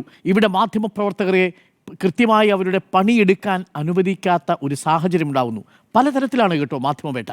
നേരിട്ട് ഇതേപോലെ FIR ഇട്ട് ഭീഷണിപ്പെടുത്തുക, പലയിടങ്ങളിലായിട്ട് അസാമിലും ഹിമാചൽ പ്രദേശിലും വ്യത്യസ്ത FIRകൾ ഒരേ കേസിലിടുക, ഇങ്ങനെ ഒരു രീതി അടുത്ത കാലത്തായിട്ട് രൂപപ്പെട്ടു വരുന്നുണ്ട്. പ്രേക്ഷകർക്കറിയാമോ, 2014 മുതൽ 2020 വരെയുള്ള കാലഘട്ടങ്ങളിൽ 28% വർധനമാണ് ഈ സെഡീഷൻ കേസുകളുടെ കാര്യത്തിൽ മാത്രം മാധ്യമപ്രവർത്തകർക്കെതിരെയുള്ള കേസുകളുടെ കാര്യത്തിൽ ഉണ്ടായിരിക്കുന്നത് എന്നുള്ളതാണ്. വളരെ പെട്ടെന്നാണ് ഈ സെഡീഷൻ ഇടുന്നത്. പ്രിയപ്പെട്ട പ്രേക്ഷകർ മനസ്സിലാക്കേണ്ട ഒരു കാര്യം, 2022 സുപ്രീം കോടതി ഈ 124A എന്ന് പറയുന്ന സെഡീഷനുമായി, രാജ്യദ്രോഹവുമായി ബന്ധപ്പെട്ടുകൊണ്ടുള്ള IPC റദ്ദ് ചെയ്തുകൊണ്ടുള്ള സുപ്രധാനമായ ഒരു വിധി പ്രസ്താവമുണ്ട്. പ്രേക്ഷകർക്കറിയാമോ, അതിൽ ആ വിധിന്യായത്തിൽ പറയുന്നുണ്ട് ഗാന്ധിക്കെതിരെയാണ് ഈ 124A ആദ്യമായി ഉപയോഗിച്ച് തുടങ്ങിയത്. ആരാ ഉപയോഗിച്ച് തുടങ്ങിയത്? British colonial masters. പ്രേക്ഷകർ ഒരു കാര്യം മനസ്സിലാക്കണം, ആദ്യം 1870കളിൽ ഈ നിയമം കൊണ്ടുവന്ന 4 രാജ്യങ്ങളിൽ 3 രാജ്യങ്ങളിലും ഈ ഡ്രക്കോണിയൻ നിയമം എടുത്തു കളഞ്ഞു. അതിലൊന്ന് ബ്രിട്ടനായിരുന്നു, മറ്റൊന്ന് അമേരിക്കയായിരുന്നു, മറ്റൊന്ന് ഓസ്ട്രേലിയ ആയിരുന്നു. ഈ 3 രാജ്യങ്ങളിലും ഇന്ന് സെഡീഷൻ ഇല്ല. എന്നാൽ ബ്രിട്ടീഷുകാർ കൊണ്ടുവന്ന അതേ സെഡീഷൻ രാജ്യദ്രോഹ കുറ്റം 124A സുപ്രീം കോടതി റദ്ദ് ചെയ്തപ്പോൾ BNSൽ 152A ആയി പുനരവതരിപ്പിച്ചുകൊണ്ടാണ് നമ്മളുടെ ലോകത്തിലെ മാതൃകാ ജനാധിപത്യ രാജ്യം ഇന്ന് മാധ്യമപ്രവർത്തകരെ വേട്ടയാടാൻ ഇറങ്ങിത്തിരിച്ചിരിക്കുന്നത്. എന്തിനാണെന്നറിയാമോ ബാലഗംഗാധര തിലകനെ 124A പ്രകാരം രാജ്യദ്രോഹി എന്ന് വിളിച്ച് ജയിലിലടച്ചത്? അത് ശിവജിയുടെ ഓർമ്മ ദിനത്തിൽ ശിവജിയെക്കുറിച്ചുള്ള പാട്ടുപാടിയതിന്. എന്തിനാണെന്നറിയാമോ? 1900കളിൽ നമ്മളുടെ ഗാന്ധിജിയെ 124A ഉപയോഗിച്ച് രാജ്യദ്രോഹിയാണെന്ന് മുദ്രകുത്തിയത്. യങ് ഇന്ത്യ എന്ന ഗാന്ധിജിയുടെ പ്രസിദ്ധീകരണത്തിൽ ഗാന്ധിജി ബ്രിട്ടീഷുകാർക്കെതിരെ എഴുതിയ ലേഖനത്തിൻ്റെ പേരിലാണ്. ഇന്ന് അതേ രീതിയിലാണല്ലോ നമ്മൾ സിദ്ധാർത്ഥ വരദരാജൻ്റെയും കരൺ ഥാപ്പറിൻ്റെയും പേരിലുള്ള FIRനെയും കാണുന്നത്. അധികാര ശക്തികൾക്കെതിരെ നിങ്ങൾ എപ്പോൾ എഴുതുന്നോ അപ്പോൾ നിങ്ങൾ രാജ്യദ്രോഹിയായി മാറുന്നു എന്നുള്ളതാണ് ഏറ്റവും പ്രധാനപ്പെട്ട കാര്യം. പ്രേക്ഷകരെ, നിങ്ങൾ ഓർമ്മിക്കുന്നുണ്ടാവും, പ്രബീർ പുർക്കായസ്തയുടെ കാര്യം പറഞ്ഞു. പ്രബീർ പുർക്കായസ്തയുടെ വീട്ടിൽ ഈ ED കൂടിയാണ് അവിടെ റെയ്ഡിന് പോയത് എന്നത് ഓർമ്മിക്കണം. മണിക്കൂറുകളാണ് പ്രായം ചെന്ന ആ മനുഷ്യനെയും ഭാര്യയെയും വീട്ടിൽ തടഞ്ഞു നിർത്തിക്കൊണ്ട് ED വേട്ടയാടിയത്. എന്തിനാണെന്നറിയാമോ? ഈ കർഷക സമരങ്ങളുമായി ബന്ധപ്പെട്ട വാർത്തകൾ ന്യൂസ് ക്ലിക്കിൽ പ്രസിദ്ധീകരിച്ചതിൻ്റെ പേരിലാണ് വയോധികനായ പ്രബീർ പുർക്കായസ്തയെ തേടി EDയും അന്വേഷണ ഏജൻസിയും എത്തിയത്. പിന്നീട് ചൈനക്കാരിൽ നിന്ന് പണം വാങ്ങി എന്നുള്ള വ്യാജമായ കേസ് കെട്ടിച്ചമച്ചു പ്രബീർ പുർക്കായസ്തയ്ക്കെതിരെ. പ്രേക്ഷകർക്കറിയാമോ, സമീക്ഷ എന്ന് പറയുന്നൊരു ട്രസ്റ്റ്, ഈ സ്വതന്ത്ര ഇന്ത്യയിൽ ഏറ്റവും ആദരിക്കപ്പെടുന്ന ഏറ്റവും പ്രധാനപ്പെട്ട ഗവേഷണ ജേർണലായ EPWവിൻ്റെ എഡിറ്ററായിരുന്നു നമ്മുടെ ഗുഹാ താക്കൂർത്ത, പരഞ്ജയ് ഗുഹാ താക്കൂർത്ത. ആ വയോധികന് ഒട്ടേറെ മാധ്യമങ്ങളിലൂടെ പ്രവർത്തിച്ചു പരിചയസമ്പന്നനായ മാധ്യമ പ്രവർത്തകനെ 2017 15 മാസത്തിനു ശേഷം സമീക്ഷ ട്രസ്റ്റ് EPWയുടെ എഡിറ്റോറിയൽ സ്ഥാനത്ത് നിന്ന് നീക്കം ചെയ്ത് എന്തിനാണെന്നറിയാമോ? അദാനിയുമായി ബന്ധപ്പെട്ട ഒരു വിഷയത്തിൽ ലേഖനം എഴുതിയതിന്. എന്തായിരുന്നു? 500 കോടിയോളം രൂപ നികുതി വിട്ടിച്ച അദാനിയെക്കുറിച്ചുള്ള ലേഖനം എഴുതി. ഹിൻഡൻബർഗ് റിപ്പോർട്ട് പ്രേക്ഷകർക്ക് ഓർമ്മയുണ്ടല്ലോ. ഹിൻഡൻബർഗ് റിപ്പോർട്ടിൽ അദാനിയുടെ കള്ളക്കളികൾ തുറന്നു കാട്ടുന്ന റിപ്പോർട്ടിൽ ആകെ പരാമർശിച്ചിരുന്ന ഒരേ ഒരു മാധ്യമപ്രവർത്തകൻ എന്ന് പറയുന്നത് ഈ പരഞ്ജയ് ഗുഹാ താക്കൂർത്തയായിരുന്നു. ഇന്ന് ആ മനുഷ്യൻ ജീവിക്കുന്നത് എങ്ങനെയാണെന്ന് നോക്കണം. ഒരു മാധ്യമ സ്ഥാപനവും ഇന്ന് പരഞ്ജയ് ഗുഹാ താക്കൂർത്തയെ ആ അർത്ഥത്തിൽ എടുക്കാനില്ല. ആ മനുഷ്യനാണ് ഇലക്ഷൻ കമ്മീഷന് മുൻപാകെ 70 വയസ്സ് പിന്നിട്ട മനുഷ്യൻ എഴുന്നേറ്റ് നിന്ന് ചോദ്യങ്ങൾ ചോദിച്ചത്. തുടർച്ചയായിട്ട് 2 രീതിയിലാണ്. ഒന്നുകിൽ നിങ്ങൾ സർക്കാരിനെ വിമർശിച്ചു കഴിഞ്ഞാൽ ഈ രാജ്യത്തിൻ്റെ വിവിധ ഇടങ്ങളിൽ രാജ്യദ്രോഹ കുറ്റം ചുമത്തി നിങ്ങൾ FIR ഇടും. ഇതാണ് യഥാർത്ഥത്തിൽ ഉംബർട്ടോ എക്കോ പറഞ്ഞ ഒരു ഫാസിസത്തിൻ്റെ ട്രെൻഡ് എന്ന് പറയുന്നത്. വിമർശനത്തെ വിദ്രോഹമായി കണക്കാക്കുന്നു എന്നുള്ളതാണ് ഉംബർട്ടോ എക്കോ പറയുന്നത്. അതിൻ്റെ പേരിൽ നിങ്ങൾക്ക് രാജ്യത്ത് പലയിടങ്ങളിലായിട്ട് നിങ്ങൾക്ക് കേസുകൾ രജിസ്റ്റർ ചെയ്യുന്നു എന്നുള്ളതാണ്. പ്രബീർ പുർക്കായസ്തയെ നിങ്ങൾ തടഞ്ഞു വെച്ചു, അറസ്റ്റ് ചെയ്തു, ജയിലിലടയ്ക്കുന്നു. ആൾട്ടിന്റെ സ്ഥാപകൻ സുബൈറിനെ 1 മാസത്തോളം നിങ്ങൾ ജയിലിലിടുന്നു. ഈ സിദ്ദീഖ് കാപ്പനെ 2 വർഷത്തോളം ജയിലിലടയ്ക്കുന്നു. 14 പേരാണ് കഴിഞ്ഞ 6 മാസങ്ങൾ കൊണ്ട് വ്യത്യസ്ത ജേർണലിസ്റ്റുകൾ സർക്കാരിനെ വിമർശിച്ചു എന്നതിൻ്റെ പേരിൽ ചെറുതും വലുതുമായ കേസുകളിൽപ്പെട്ട് ജയിലിലടയ്ക്കപ്പെട്ടിരിക്കുന്ന സാഹചര്യം ഉണ്ടാവുന്നത്. ഇതെങ്ങനെയാണ് നമ്മുടെ രാജ്യത്ത് സംജാതമാകുന്നത്? എങ്ങനെയാണ് ഈ രാജ്യത്ത് ഈ മാധ്യമപ്രവർത്തകരെ നിരന്തരം വേട്ടയാടുമ്പോഴും മാധ്യമപ്രവർത്തകരെ ശബ്ദിക്കാതെ പോകുന്നത്? ഞാനിന്ന് നോക്കുകയായിരുന്നു നമ്മുടെ സഹോദര സ്ഥാപനങ്ങളിൽ എത്ര പേർ ഈ വിഷയം ചർച്ചയ്ക്കെടുത്തിട്ടുണ്ട് എന്നുള്ളത്. യഥാർത്ഥത്തിലുള്ള ഒറ്റുകാർ മാധ്യമപ്രവർത്തകർക്കിടയിൽ തന്നെയുണ്ട് എന്നത് നമ്മൾ മനസ്സിലാക്കണം. കേരളത്തിൽ കഴിഞ്ഞ 72 മണിക്കൂറായി ചർച്ച ചെയ്തുകൊണ്ടിരിക്കുന്ന ഒരു വിഷയമുണ്ടല്ലോ, അതായത് ഒരു ഡൊമസ്റ്റിക് വയലൻസ് ആക്ടിൽപ്പെട്ട് ഗാർഹിക പീഡന നിയമത്തിന്റെ പരിധിയിൽ കുറ്റകൃത്യം ചെയ്തുവെന്ന് കോടതിക്ക് ബോധ്യപ്പെട്ട് കൺവിക്ട് ചെയ്തിരിക്കുന്ന ഒരാളുടെ ഒരു തെളിവുമില്ലാത്ത വാർത്തയെടുത്തുകൊണ്ട് കഴിഞ്ഞ 72 മണിക്കൂറുകളായി കേരളത്തിൽ മാധ്യമപ്രവർത്തകർ നടത്തുന്ന ചില മാധ്യമങ്ങൾ നടത്തുന്ന വേട്ടയാടലുണ്ട്. ഇതെങ്ങനെയാണ് സംഭവിക്കുക? ഇങ്ങനെ ഒറ്റുകാരായി മാറുന്നു. നിങ്ങൾ കേന്ദ്രത്തിനെതിരെ വിമർശിച്ചു കഴിഞ്ഞാൽ ED വരും, അതല്ലെങ്കിൽ ഹിമാചൽ പ്രദേശിലോ അസാമിലോ ഇന്ന് വയറിന് സംഭവിച്ചതുപോലെ, സിദ്ധാർത്ഥ വരദരാജന് സംഭവിച്ചതുപോലെ, കരൺ ധാപ്പന് സംഭവിച്ചതുപോലെ നിങ്ങളെ തേടി വരുന്ന FIRകൾ ഉണ്ടാവും. ഇല്ലെങ്കിൽ നിങ്ങളുടെ ഉടമയുടെ വീട്ടിലേക്ക് ED റെയ്ഡിന് വരുന്ന സാഹചര്യം ഉണ്ടാവും. ഇത് ഭയന്നുകൊണ്ട് എല്ലാ വിമർശനങ്ങളും ഇല്ലാത്ത തെളിവിൻ്റെ അടിസ്ഥാനത്തിൽ ഒരു തെളിവിൻ്റെ ഒരു തുമ്പ് പോലും കിട്ടിയിട്ടില്ല. നമ്മൾ ആ വാർത്ത ആ രീതിയിൽ കൈകാര്യം ഇരുന്നതിൻ്റെ കാരണം അതൊരു കുറ്റവാളി അയാളുടെ ഭാര്യയുമായി ബന്ധപ്പെട്ട ഒരു ഡൊമസ്റ്റിക് വിഷയത്തിൽ, ഒരു സ്വകാര്യ വിഷയത്തിൽ മറ്റൊരാൾക്കെതിരെ ഉയർത്തിയിരിക്കുന്ന ഒരു ആരോപണമാണ്. അതിൻ്റെ ചുവട് പിടിച്ചുകൊണ്ട് വലിയ ചർച്ചകൾ നടക്കുകയാണ്. പക്ഷേ രാജ്യം ഇന്ന് നേരിടുന്ന ഏറ്റവും പ്രധാനപ്പെട്ട വിഷയങ്ങളിലൊന്നല്ലേ ഇന്ന് ഈ വയറിൻ്റെ 2 പ്രധാനപ്പെട്ട മാധ്യമപ്രവർത്തകർക്കെതിരെ? അതും നോക്കൂ, എന്താണ് നിങ്ങൾ ചെയ്ത കുറ്റമെന്ന് വെളിപ്പെടുത്താതെ ഇട്ടിരിക്കുന്ന FIR ആണ്. ഒന്ന് ആലോചിച്ച് നോക്കണം, ഇതെങ്ങനെയാണ് നമ്മുടെ രാജ്യത്ത് സംജാതമാകുക? 124A കളയുമ്പോൾ BNS 152 വരും. എന്നിട്ട് FIR ഇട്ട് കൊടുക്കുമ്പോൾ വളരെ സുപ്രധാനമായൊരു വിധിയുണ്ട്. ഹൈക്കോടതിയുടെ വിധി എന്താണെന്നറിയാമോ? നിങ്ങൾ കൊടുത്തിരിക്കുന്ന സമൻസിൽ FIRന്റെ കോപ്പി ഇല്ലെങ്കിൽ അത് ഇൻവാലിഡ് സമൻസ് ആയിട്ട് കണക്കാക്കണം എന്നുള്ളതാണ്. ഇത് നിലവിലിരിക്കുന്ന രാജ്യത്താണ്. ആദ്യം ഒരെണ്ണം കൊടുക്കുന്നു ഓഗസ്റ്റ് 14-ന്, ഓഗസ്റ്റ് 18-ന് രണ്ടാമത്തെ FIR കൊടുക്കുന്നു. ആദ്യം സിദ്ധാർത്ഥ വരദരാജനെയും സംഘത്തെയുമാണ് ആദ്യത്തെ സമൻസ് കൊടുക്കുന്നത്. അന്ന് പറഞ്ഞിരിക്കുന്നത് ഓപ്പറേഷൻ സിന്ദൂറുമായി ബന്ധപ്പെട്ട വിഷയത്തിൽ റാഫേൽ വിമാനം വെടിവെച്ചിട്ടു എന്നൊരു വാർത്തയെക്കുറിച്ചാണ് സൂചിപ്പിച്ചിരിക്കുന്നത്. ഇതേ കാര്യം നമ്മൾ പ്രതിരോധ സേനയോട് ചോദിച്ചില്ലേ മാധ്യമപ്രവർത്തകർ? അന്ന് എന്തെങ്കിലും വ്യക്തമായ ഉത്തരം നൽകിയോ? അന്നെന്താ പ്രതിരോധ വക്താക്കൾ പറഞ്ഞെന്നറിയാമോ? ഒരു യുദ്ധമാകുമ്പോൾ നഷ്ടം 2 സൈഡിലും ഉണ്ടാകും എന്നുള്ള ഒരു വഴുക്കൻ മറുപടിയിലാണ് പോയിരിക്കുന്നത് എന്നുള്ളതാണ്. ആർജവത്തോടുകൂടി നിങ്ങൾക്ക് തുറന്നെഴുതാൻ കഴിയുമെങ്കിൽ, ഡാനി സിദ്ദിഖിയുടെ കാര്യം നമ്മൾ നേരത്തെ പറഞ്ഞതാണ്, അദ്ദേഹം ഈ ടെറസിന്റെ മുകളിലും ഈ പറയുന്ന കൂട്ടിയിട്ട് കത്തിക്കുന്ന കോവിഡ് രോഗികളുടെ ചിത്രമെടുത്ത് പ്രദർശിപ്പിച്ചു എന്നുള്ളതായിരുന്നു അദ്ദേഹത്തിന്റെ പേരിലുള്ള കുറ്റം എന്ന് പറയുന്നത്. ഒടുവിൽ അദ്ദേഹം ദുരൂഹ സാഹചര്യത്തിൽ കൊല ചെയ്യപ്പെടുന്ന സാഹചര്യം ഉണ്ടാവുന്നു. ഇതാണ് ഇന്ത്യയിൽ നടക്കുന്നത്.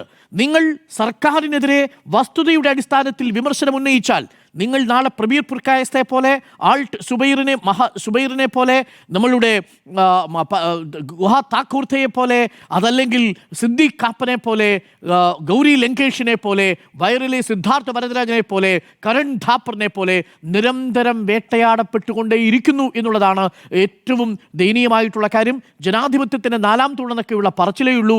നമ്മളുടെ ഇടയിൽ തന്നെ ഒറ്റുകാരുണ്ട് എന്നുള്ളതാണ് ഏറ്റവും പ്രധാനപ്പെട്ട കാര്യം. അതിൻ്റെ കാരണം നമ്മൾ ഭയന്നു തുടങ്ങുന്ന നിമിഷം ഈ വേട്ടക്കാർക്ക് കൂടുതൽ ശക്തി വരുന്നു എന്നുള്ളത് കൊണ്ടാണ്. അതുകൊണ്ടാണ് പറയുന്ന ഓരോ വാചകങ്ങളിലും നിങ്ങൾക്കെതിരെ FIR ഇടാൻ വേണ്ടി ഭരണകൂടം ശ്രമിക്കുന്നത്. അതേതു ഭരണകൂടമാണെങ്കിലും അവർക്കെതിരെയുള്ള ചെറുത്തുനിൽപ്പ് സാധ്യമാകേണ്ടതുണ്ട്. കാരണം മാധ്യമ സ്വാതന്ത്ര്യം ഇല്ലാതെയായി കഴിഞ്ഞാൽ, ഒരു ഉപമ നമ്മൾ എപ്പോഴും പറയും, എപ്പോഴാണോ ഈ മൈനുകളിലേക്ക് ഈ പക്ഷികളെ ഇറക്കി വിടുന്നത്, ആ കാനറി പക്ഷികൾ തിരികെ വരുമ്പോഴാണ് അവിടെ ഓക്സിജൻ ഉണ്ട് എന്ന് നമുക്ക് ബോധ്യമാവുക. കാനറി പക്ഷികൾ തിരികെ വരാത്ത പക്ഷം നിങ്ങൾക്ക് അവിടെ പോയി ആ മൈനുകളിൽ പോയി തൊഴിലെടുക്കാൻ കഴിയില്ല. ജനാധിപത്യത്തിൻ്റെ മൈനുകളിലെ കാനറി പക്ഷികളാണ് മാധ്യമങ്ങൾ എന്ന് പറയുന്നത്. ആ മാധ്യമങ്ങൾ ആ ഉത്തരവാദിത്വത്തോടു കൂടി അവിടെ പ്രവർത്തിക്കുമ്പോൾ മാത്രമാണ് അവിടെ ഓക്സിജൻ ഉണ്ടാവുകയുള്ളൂ. അപ്പോൾ ജനാധിപത്യം ഉണ്ടെങ്കിലേ മാധ്യമങ്ങൾ ഉണ്ടാവുകയുള്ളൂ, മാധ്യമങ്ങൾ ഉണ്ടെങ്കിലേ ജനാധിപത്യം ഉണ്ടാവുകയുള്ളൂ എന്നുള്ള വസ്തുത നമ്മൾ തിരിച്ചറിയുക എന്നുള്ളതാണ്. അതുകൊണ്ട് ഇത് മാധ്യമവേട്ടയുടെ ലക്ഷണമൊത്ത ഉദാഹരണമാണ് എന്നാണ് എൻ്റെ ടേക്ക്. 5 പേരുടെയും അഭിപ്രായം അങ്ങനെ തന്നെയാണ്, മാധ്യമവേട്ടയാണ് എന്ന് 5 പേർ.